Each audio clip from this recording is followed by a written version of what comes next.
Bismillahirrahmanirrahim. Hari ini kita mau membahas jenis ikatan yang kedua, yaitu ikatan kovalen. Nah, apa sih ikatan kovalen itu? Ikatan kovalen adalah ikatan kimia yang terjadi karena penggunaan elektron bersama dari masing-masing atom. Jadi, masing-masing atom dari senyawa yang berikatan akan berkontribusi memberikan elektronnya, gitu.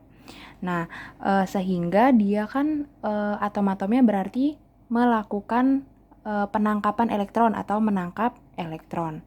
Nah, unsur-unsur yang menangkap elektron itu unsur non-logam. Jadi, ikatan kovalen ialah ikatan yang terjadi antara unsur non-logam dengan unsur non-logam gitu.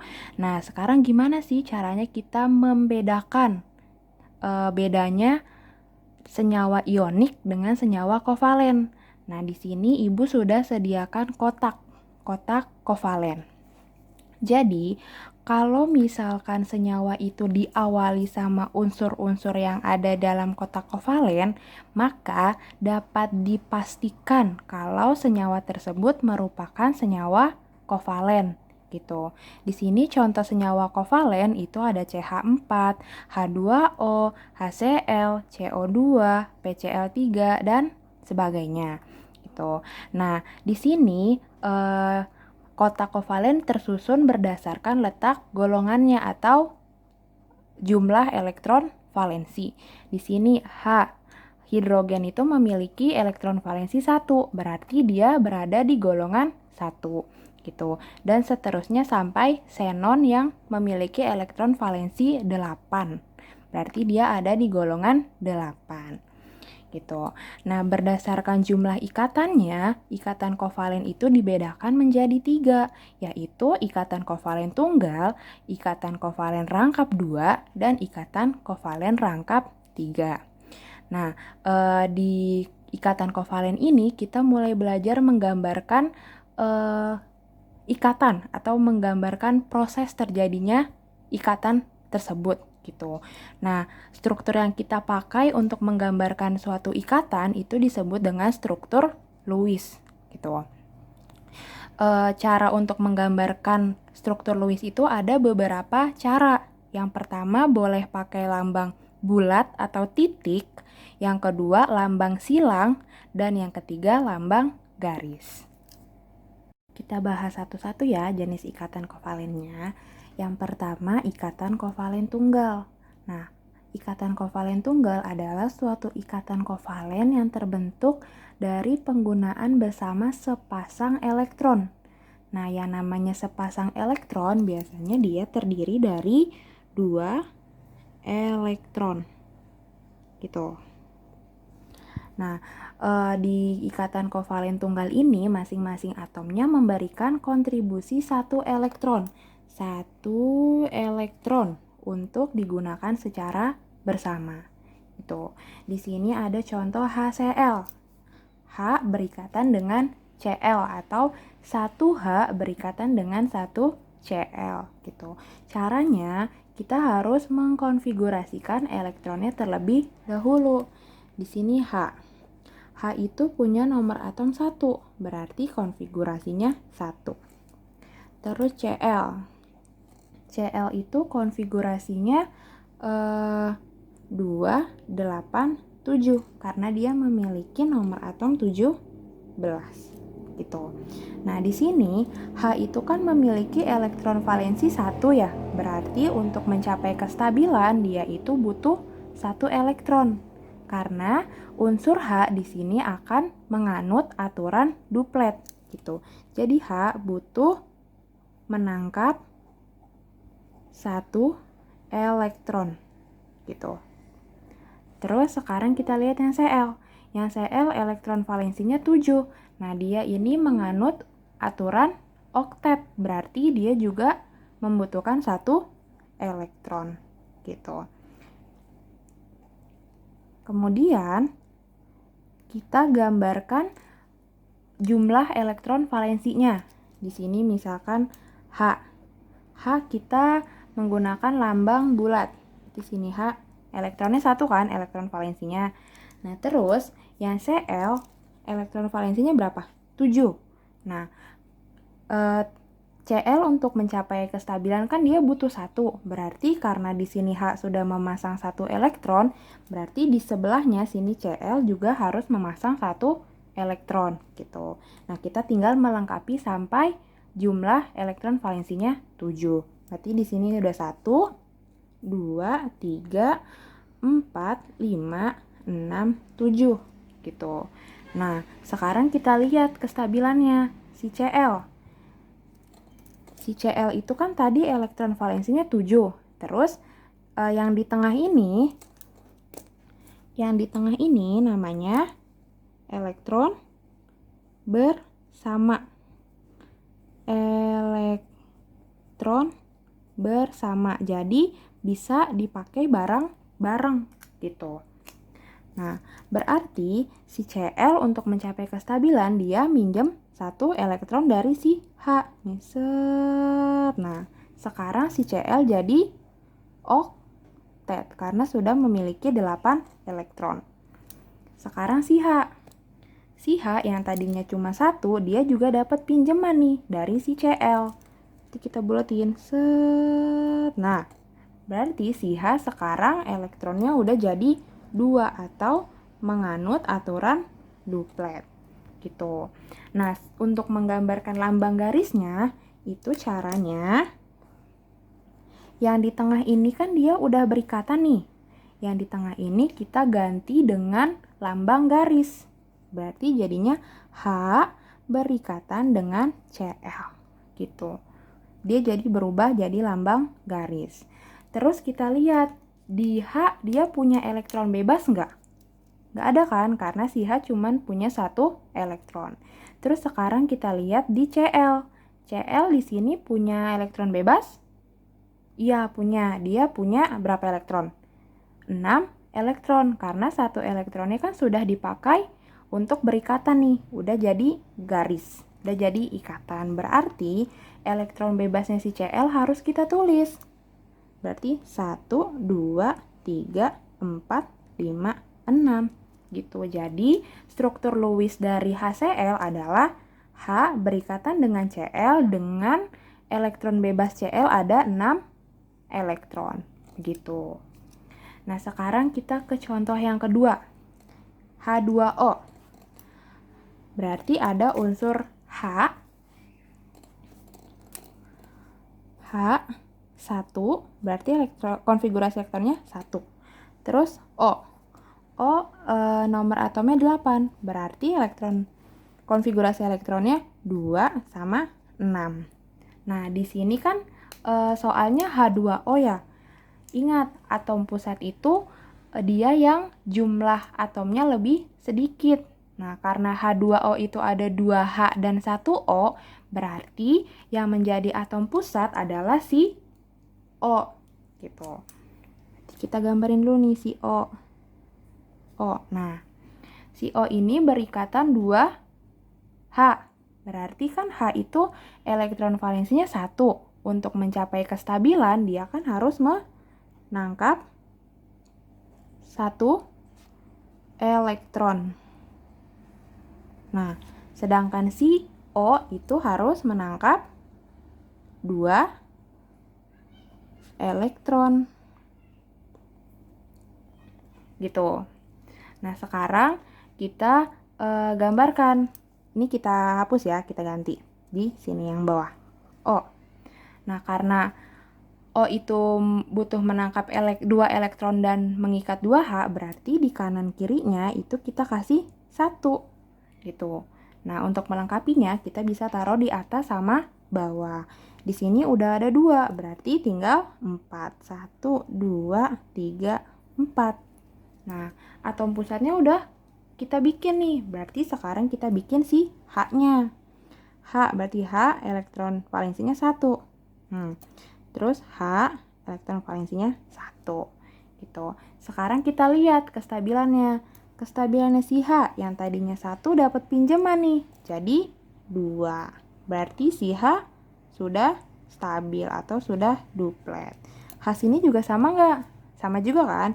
Berarti di sini juga sudah duplet. Nah, sekarang kita lihat atom pusatnya. Atom pusatnya itu si O nih. Berarti elektronnya O ini yang ini. Tuh. Jumlahnya ada berapa? Ada 8. Berarti dia sudah memenuhi aturan oktet atau sudah stabil. Terus kalau disuruh menggambarkan bentuk garis berarti sama. Berarti H berikatan dengan O, berikatan dengan H, dengan elektron bebasnya si O ada 4 kan? Yang atas sama yang bawah. Berarti tinggal digambarkan 1, 2, 3, 4. Begitu. Nah, sekarang jenis ikatan kovalen yang kedua, yaitu ikatan kovalen rangkap 2. Kalau tadi kan ikatannya cuma ada 1 ya, karena dia tunggal. Nah, kalau sekarang ikatan kovalen rangkap 2 itu dia punya 2 ikatan gitu. Nah, dari pengertiannya, ikatan kovalen rangkap 2 itu suatu ikatan kovalen yang terbentuk dari penggunaan bersama 2 pasang elektron. Berarti dia ada berapa elektron? Ayo. Ada 4 elektron gitu. Nah, masing-masing atom memberikan kontribusi 2. Kontribusi 2 elektron untuk digunakan secara bersama gitu. Nah, di sini contohnya ada O2 dan CO2. Kita bahas yang O2 terlebih dahulu ya.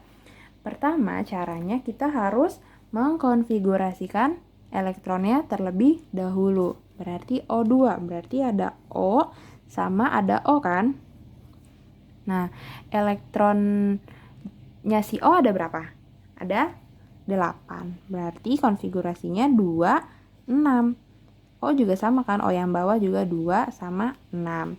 Nah, dia kan punya elektron valensi 6. Berarti untuk mencapai kestabilan, si O membutuhkan 2 elektron gitu. Menangkap 2 elektron gitu. Terus yang O bawah juga sama kan? Dia menangkap 2 elektron. Nah, berarti sekarang kita gambarkan nih. Ada 2 O. Pertama O yang merah. O yang merah sama O yang biru. Nah, dia kan sama-sama membutuhkan 2 elektron ya. Berarti kita pasang di sebelah-sebelahnya itu 2 elektron. Berarti di sini 1, 2 gitu. Nah, di merah juga sama. Berarti 1, 2 gitu. Nah, sekarang tinggal melengkapi sampai jumlah elektron valensinya 6 gitu. Berarti 1, 2, 3, 4. Nah, sekarang yang biru 1, 2, 3, 4 gitu. Nah, udah gitu sekarang kita lihat kestabilannya. Tadi yang di tengah sini namanya apa? Elektron bersama. Elektron bersama. Berarti bisa dipakai bareng-bareng gitu. Nah, kita lihat yang biru dulu. Nah, yang tadinya dia punya 6 elektron, terus dikasih pinjem nih sama si O merah. 2, berarti jadi ada 8. Berarti O biru sudah oktet gitu. Sekarang O yang merah. O yang merah juga sama kan? Tadi elektron valensinya 6. Terus dapat pinjaman dari O biru 2. Berarti jadi ya 8. Berarti O merah juga sudah oktet gitu. Nah, sekarang kita menggambarkan gambar atau lambang garisnya. Tinggal kita tarik garis. Nah, garisnya jadi ada 2 kan? Berarti O berikatan rangkap 2 dengan O. Nah, O punya elektron bebas nggak? Punya kan? Sama-sama punya 4. Berarti tinggal kita gambarkan. 1, 2, 3, 4. Gitu. Yang biru juga sama. Berarti 1, 2, 3, 4. Gitu. Nah, sekarang contoh yang kedua yaitu CO2. Berarti kita harus konfigurasikan elektronnya terlebih dahulu. C itu nomor atomnya 6, berarti konfigurasinya 2, 4. Sedangkan O itu 8. berarti 2 sama 6 gitu. Nah, untuk mencapai kestabilan, si C itu kan harus menangkap 4 elektron ya. Menangkap 4 elektron. Sedangkan si O menangkap 2 elektron. 2 elektron. Nah, di CO2 yang jadi atom pusatnya siapa? Si C. Pintar. C. Nah, karena si O itu membutuhkan 2 elektron dan C itu mengikat 2 elektron, berarti si C itu dia menggambarkan 1, 2, 3, 4 gitu. Jadi ada 2 elektron. Sekarang tinggal gambarkan si O-nya. O berarti karena si C udah masang 2 elektron, O juga harus masang 2 elektron. 1, 2. Sini juga sama.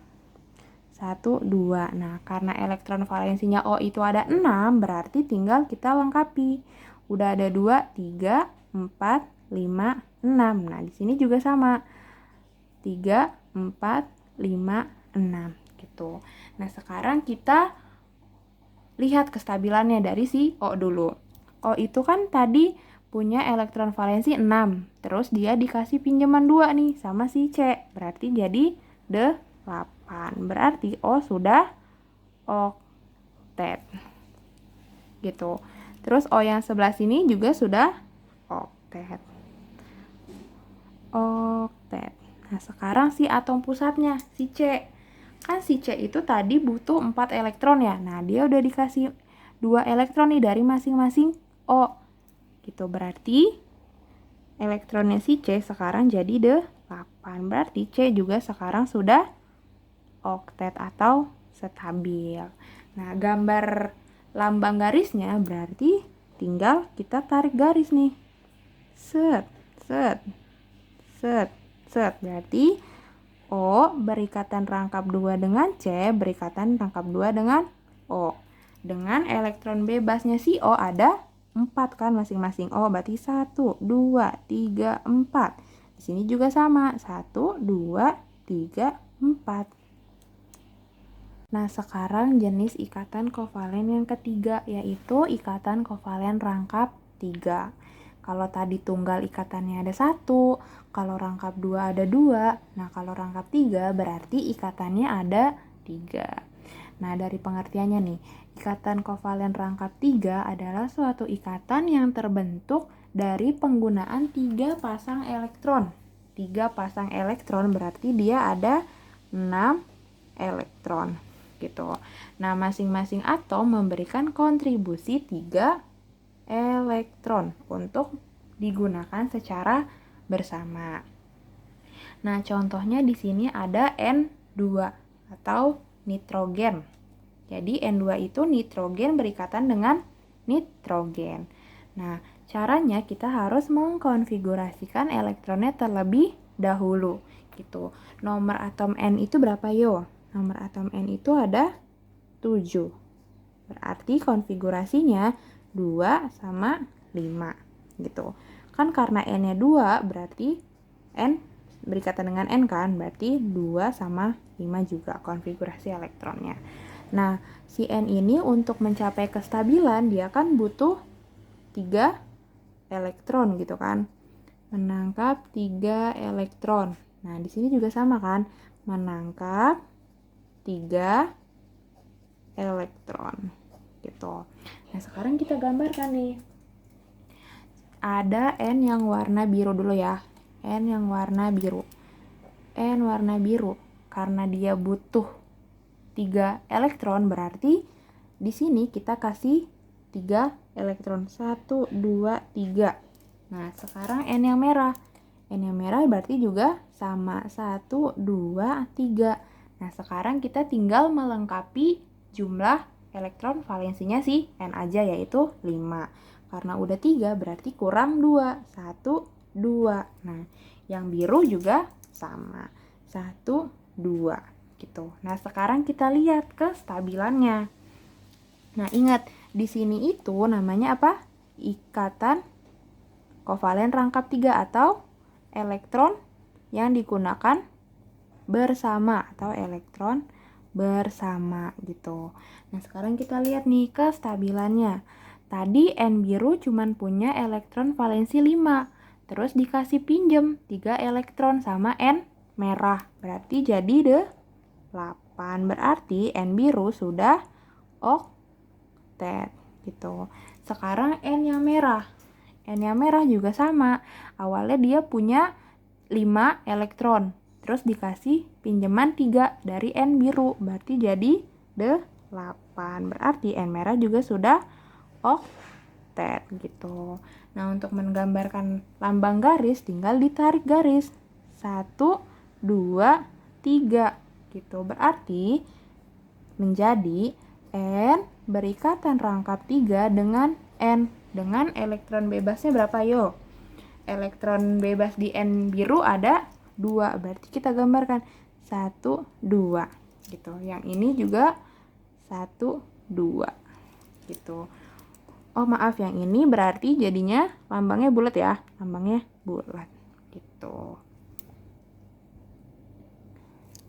Nah, yang ini jenis ikatan kovalen yang kedua. Kan kalau tadi berdasarkan jumlah ikatannya. Nah, kalau ini disebut dengan ikatan kovalen koordinasi.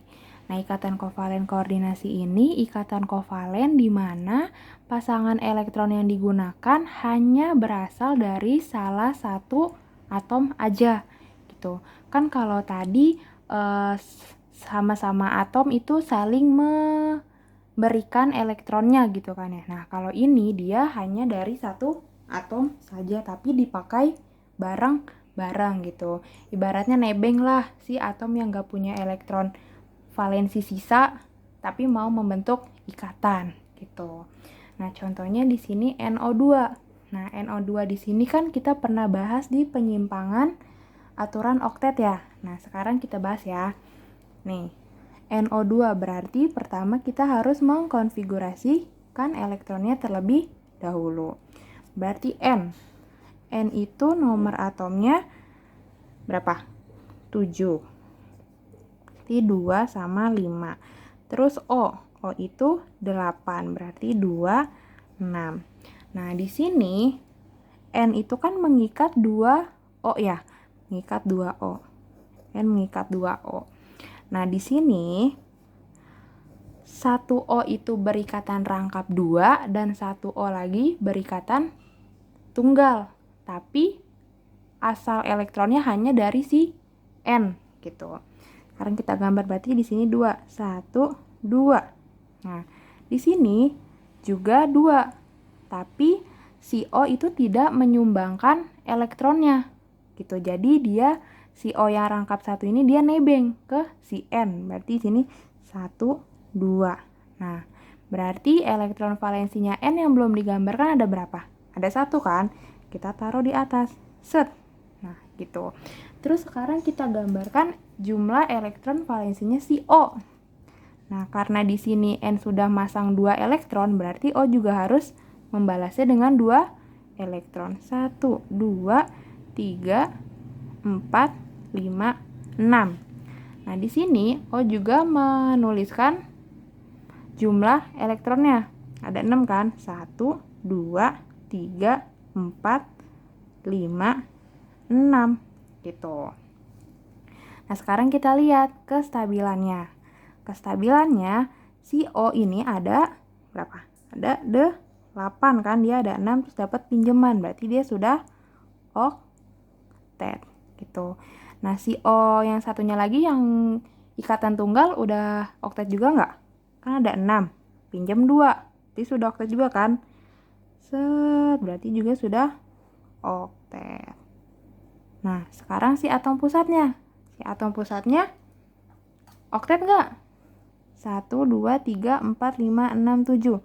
Nah, berarti si N ini tidak oktet.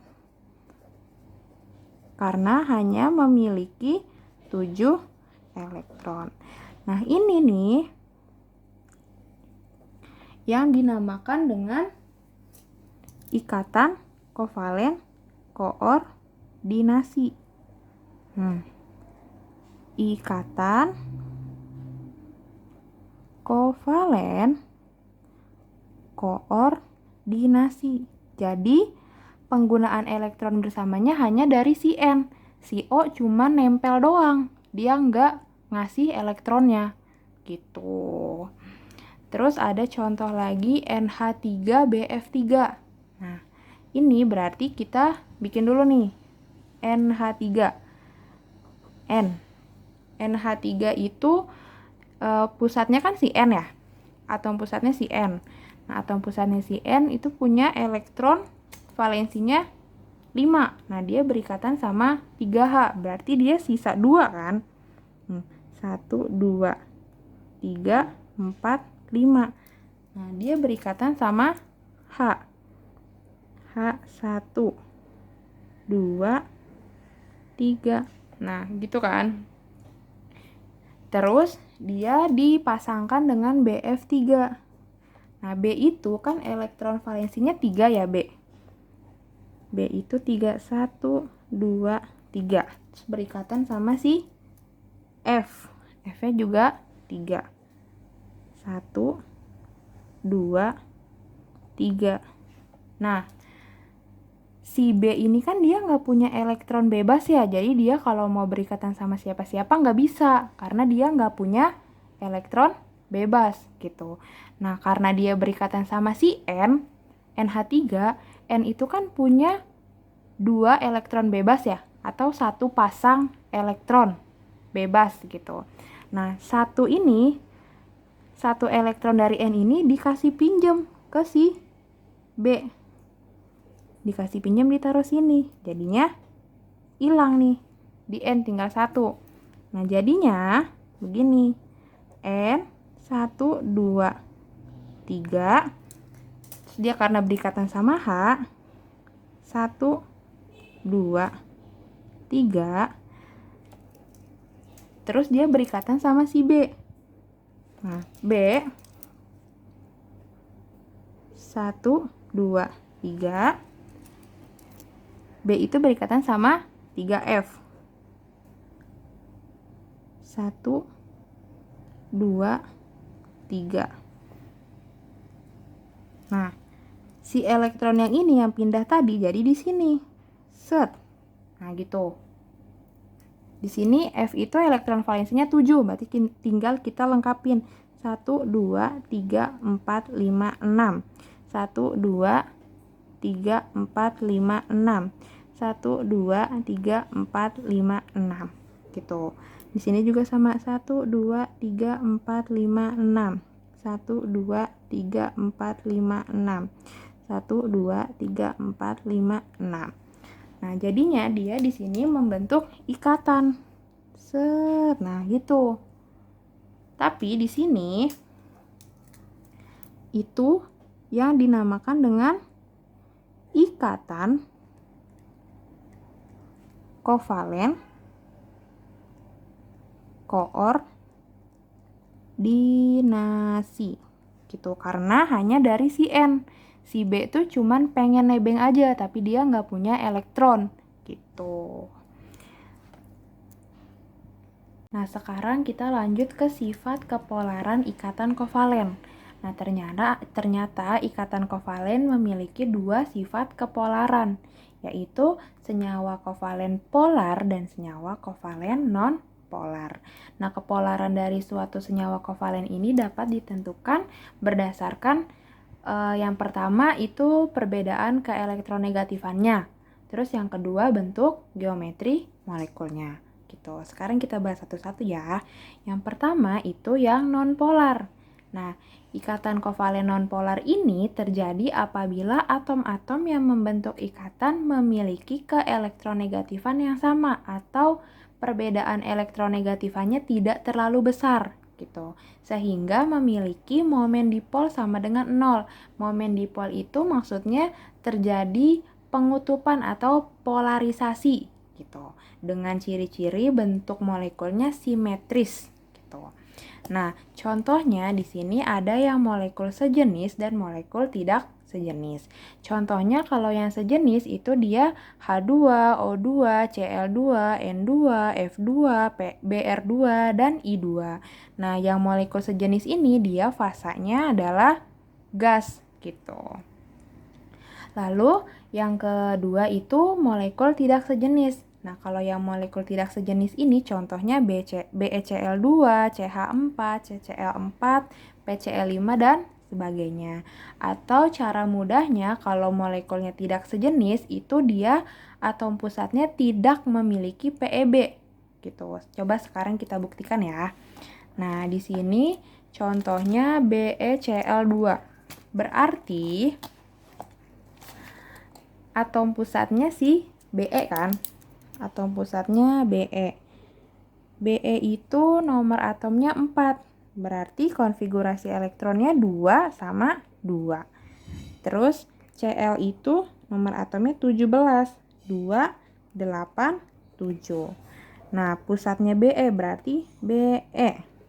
Be itu elektron valensinya 2 dan mengikat 2 Cl berarti 1, 2 gitu. Terus dia berikatan dengan 2 Cl. Cl 1, 2, 3, 4, 5, 6, 7. Di sini juga sama Cl 1, 2, 3, 4, 5, 6, 7 gitu. Nah, sekarang kita lihat kestabilannya. Di sini Cl set ada 8 atau oktet. Nah, sekarang kita lihat Cl yang sebelahnya.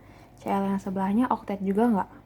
Oktet kan, dia tadinya punya elektron valensi 7 terus dikasih satu pinjaman sama si berilium. Jadinya Cl yang kedua juga oktet.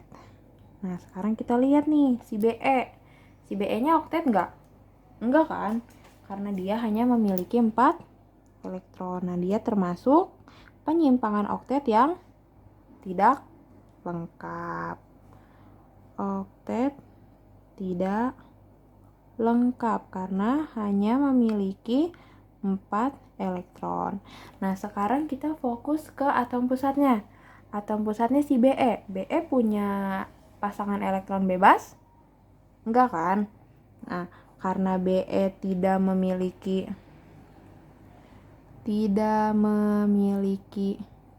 PeB, maka Be Cl2 itu sifatnya non polar gitu. Untuk contoh selanjutnya seperti CH4, CCl4 sama PCl5, kalian silakan buktikan sendiri ya. Nah, sekarang ini yang terakhir yaitu senyawa kovalen polar. Nah, senyawa kovalen polar ini terjadi apabila atom-atom yang membentuk ikatan mempunyai perbedaan keelektronegatifan yang besar, sehingga dia memiliki momen dipol tidak sama dengan 0 atau dia terjadi pengutupan, terjadi polarisasi dengan ciri-ciri bentuk molekulnya asimetris atau tidak simetris gitu. Nah, contohnya di sini ada yang terdiri dari 2 atom tidak sejenis sama lebih dari 2 atom yang tidak sejenis. Kalau dari 2 atom yang tidak sejenis, ini contohnya HCl, HBr, Hi, sama Hf. Nah, biasanya kalau kalian itu disuruh mengurutkan dari senyawa-senyawa ini mana yang lebih polar. Nah, kalau ditanya lebih polar berarti semakin polar suatu senyawa, semakin polar berarti perbedaan keelektronegatifannya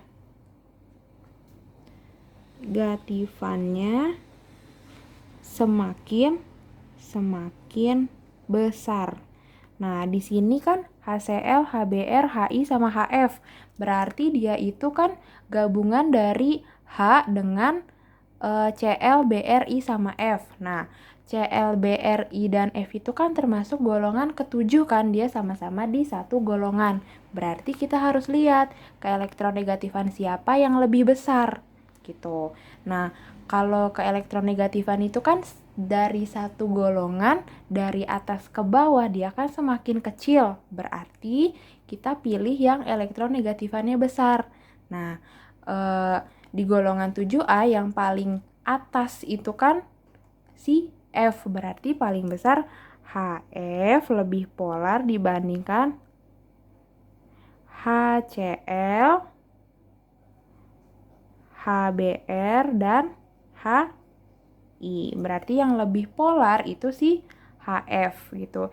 Yang semakin tidak polar dia si HI gitu. Karena perbedaan keelektronegatifan gitu. Terus yang lebih dari 2 atom tidak sejenis. Nah, kalau tadi itu nonpolar dia tidak memiliki PeB di atom pusatnya, kalau polar dia memiliki PeB si atom pusatnya. Nah, sekarang kita buktikan. H2O. H itu kan elektronnya 1, berarti elektron valensinya 1. Terus O. O itu kan nomor atomnya 8, berarti konfigurasinya 2 sama 6. Nah, H2O yang menjadi atom pusat siapa? Si O. Berarti 1, 2, 3, 4, 5, 6. Nah, terus kita gambarkan si H-nya. H1, H1 gitu. Kita lihat sekarang kestabilannya. Si H jadi duplet. Si H ini juga jadi duplet. Nah, sekarang kita lihat si O. Si O-nya yang jadi atom pusat, dia memiliki 8 elektron atau dia oktet. Nah, si O ini punya elektron bebas nggak? Punya kan? Nih, ini namanya PeB. Nah, ini juga PeB gitu. Karena si O atau yang menjadi atom pusat itu memiliki PeB, maka H2O bersifat polar. Karena memiliki PeB gitu. Nah, untuk contoh yang NH3 kalian bisa buktikan sendiri, oke?